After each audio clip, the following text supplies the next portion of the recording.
صدقيني الطريقة دي هتعجبك جدا، ريحة وطعم مش قادرة اقولك ولا قادرة اوصفلك، لازم تجربي بنفسك. شوفي تحميرها، طبعا انا محمراها كلها في الفرن. تمام. انا هطلع معاكي اهوت عشان اوريها لك استوت ازاي في الفرن. بس سويتها من تحت الاول وبعد كده اديتها وش بالشواية.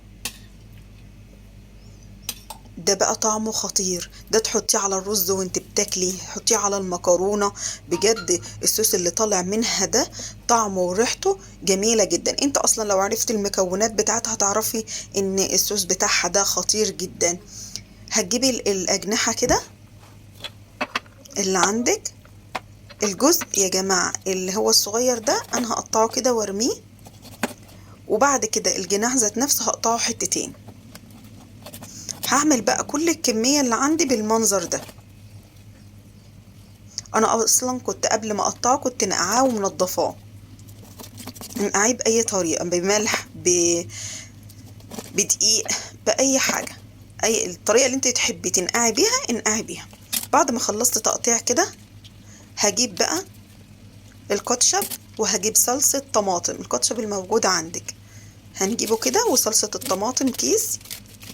وهجيب كمان خلطة المشويات بتاعت ماي واي، ده كنت فاتحة واخدة منها حبة والباقي حطيته، فعشان كده في بعض حتت كده مكلكعة عشان الكيس كان مفتوح، بس عادي هيتفك معانا وهيبقى جميل جدا ان شاء الله. حطيت صيا صوص، وحطيت باربيكيو مدخن جميل قوي وسايل، بجد حلو قوي، بتدي الحاجات بتدي طعم جميل قوي. بعد كده هحط معلقتين زيت زيتون، وبعد كده هحط معلقة زيت عادي خالص، وبعد كده احط الليمونتين او اللي انت عاوزاه، تحب ان هي مززه وتبقى طعمها جميل قوي حط ليمونتين كاملين. تمام كده. طبعا ما تحطيش البذور، ما تخليش البذور بتاعه الليمون تقع فيه، لو وقعت فيه لو انت عامله بايديكي طلعيها، عصره بايدك طلعيها. تمام. وهقلب كده الخليط، نقلب كويس جدا لغايه ما كله يتجانس مع بعضه. الليمون بيديه طعم حلو قوي يا جماعه. على فكره انا ما حطيتش ملح ليه، برضه هتقولوا انا في ملح، ده نسيت تحط الملح، نسيت تحط الفلفل. لا انا اكتفيت ببهارات المشويات بتاعه ماي واي عشان فيها الملح وفيها كل البهارات، فمش مستاهل ان انا احط اي بهارات. بهارات ماي واي هتظبط الدنيا جميله قوي. بهارات المشويات لو جربتيها بتدي طعم للاكل جميل جدا، جربيها هتعجبي بيها وهتعجبي بالاكل جدا، هتلاقيه غير اللي انت بتطبخيه، غير اللي انت متعوده عليه. بهارات المشويات بصراحة تحفة جدا.